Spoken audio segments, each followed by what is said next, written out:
mean na kung galing ka ng automatic, siguro tahunan, tapos nag-manual ka, parang nakakapanibago. So, dati pangarap ko lang magkaroon ng rider gear. Ngayon, isa yan na.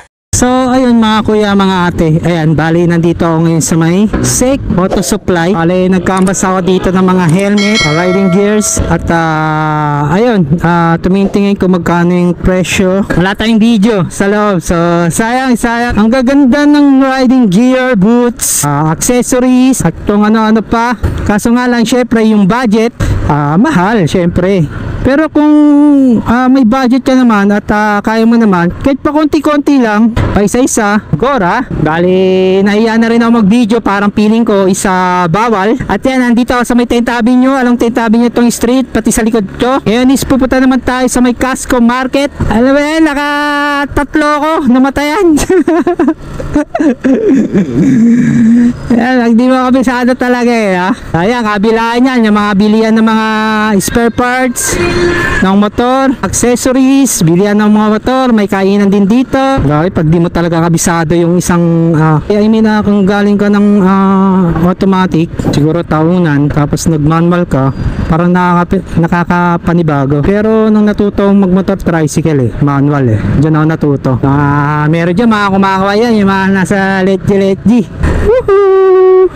Yan, Kawasaki, Honda, Kimco, Motoren, yung ano-ano pa mga spare parts sa motor. Yan, JRP, ay Casco Market.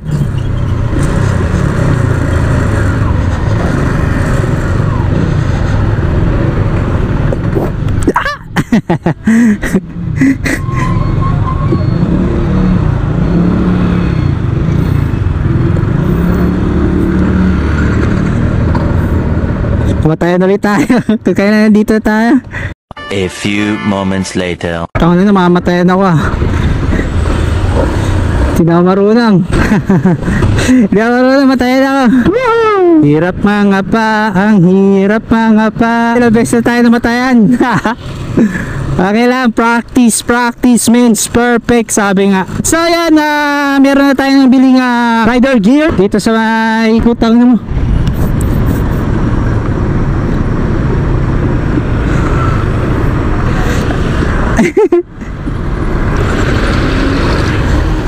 Patay tayo. Nasa kita ba tayo? Yan. Yan, dos na tayo, dos. Tres tayo, tres. Hindi ko tulad sa automatic talaga yung silinyador di ba? Yun nga, meron na tayong napiling riding gear. Yan, bali sa Benkia tayo bumili sa may Casco Market. Doon yung mas napili ko yung gear na pinaka-trip ko na pinag-ipunan ko.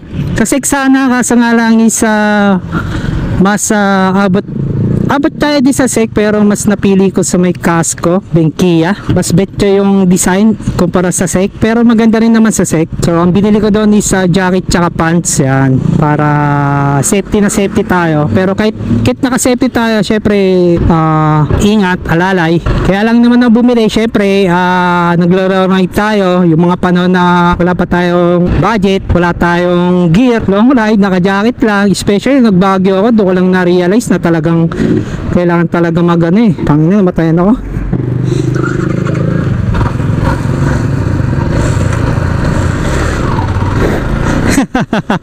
Nakasa loob lang talaga. Yun nga, syempre talagang kung meron tayo pambili, bumili na rin tayo kung afford natin. Kung hindi, okay lang, pag-ipunan, di ba? Or nasa atin din naman yan kung bibili tayo talaga or hindi. Grabe, last ng arangada talaga ng sniper. Promise, ngayon ako nakasubok ng ganito, pero grabe, nasa 5th gear na tayo. Ayaw bilisan, babaan natin. Sa traffic lang talaga ako naiilang So ayan, bale, eto, pauwi na ako. At gloves, di na rin ako bumili, tsaka boots. Meron pa naman akong gloves tsaka boots, goods pa. Helmet, hindi na rin, goods pa yung helmet to.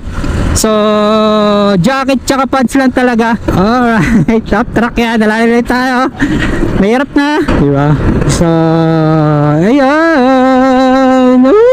Honestly speaking, pangarap ko rin talaga magkaroon ng rider gear.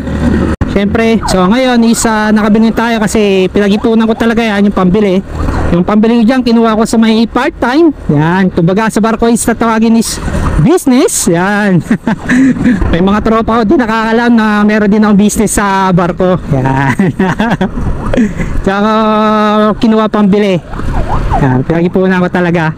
So anong nangyari is yung gear, yung motorcycle gear natin, bali wala pa lang stock doon sa branch na yun, sa shop. So nangyari, tumawag pa doon sa ibang branch kung may available na ganitong size. Meron, pero sa Angeles, Pampanga pa. So dito sa NCR, bali wala. So nangyari, pina-shipping ko pa. Siyempre yung jacket gustong gusto ko is Casco Market eh. So ayun lang, so gagamitin natin sa long ride para safety. Pero di talaga maiwasan yung ma-aksidente hanggat maaari iwasan, di ba? One eternity later. So ayun, mga kuya mga ate, dumating na rin yung order ko. Bali yan nangyari is, ito nga is galing pa to Angeles Casco branch. Doon in order kasi nandun yung sizes na gusto ko kasi wala dyan sa may Casco 10th Avenue branch. Large ang gusto ko, kaso medium lang yung meron doon. At yung pants din, size 32, wala rin doon sa may 10th Avenue Casco branch. Sa NCR meron, pero sinabay ko na lang din para isang deliver na lang. So check natin yung itsura ng jacket na napili ko at yung pants. Bali unahin muna natin yung jacket at ayan, yung nakikita nyo is bukas na siya. Bali ang totoo niyan, binuksan ko siya. Pagkadating ng deliver, binuksan ko siya, tinignan ko, dinopol check ko, baka kasi may damage. So goods naman, wala naman damage. Kaya ganyan yan, may punit yung paper bag. Yan, yung plastic medyo magulo kasi sinukat ko na kanina at tinignan, dinopol check. Thumbs up. Kita ko lang sa inyo kung anong design ng jacket. Yan o, wasak to. Nawasak. Sa sobrang excited, nawasak. So yan, buksan natin, buksan. Up. Tingnan mo, yung plastic nila oh. Di ganito po.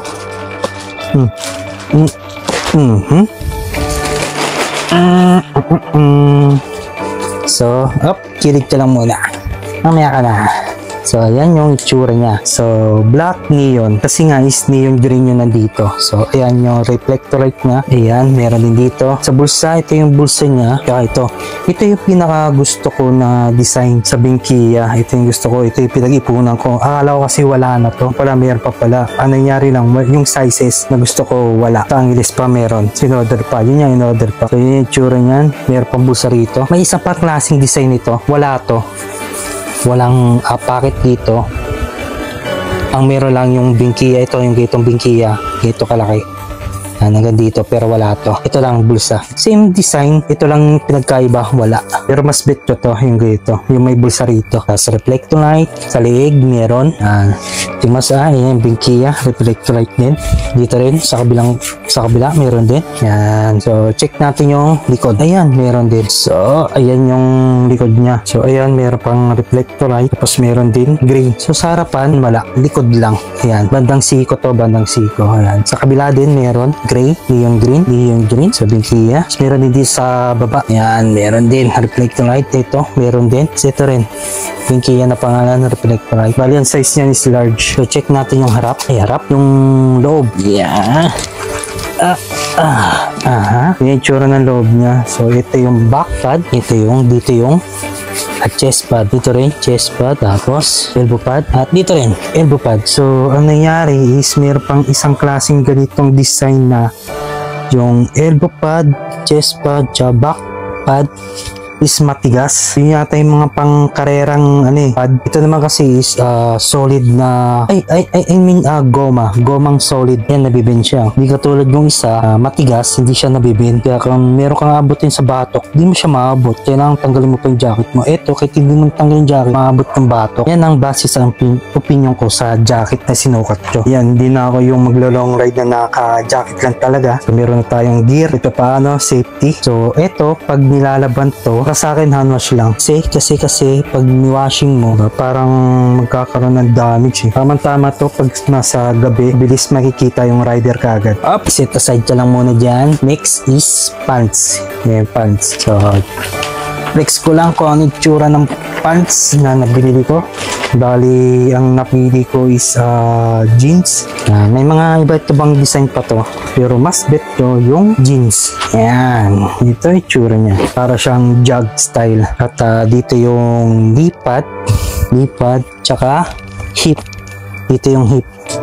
So, same pa rin ng pad niya is kakapal na hindi siya yung plastic na solid. Ito is goma na solid. Ito yung tsura niya, no? Ayan, no? Yung ganyan tsura niyan. So, ito naman is pwede nabibend din to. Ayan. Hindi katulad ng iba, hindi naman nabibend. Yun yung mga pang-karerang jeans tsaka jacket. Yung mga ganong plastic na solid. Ito pang long ride lang to.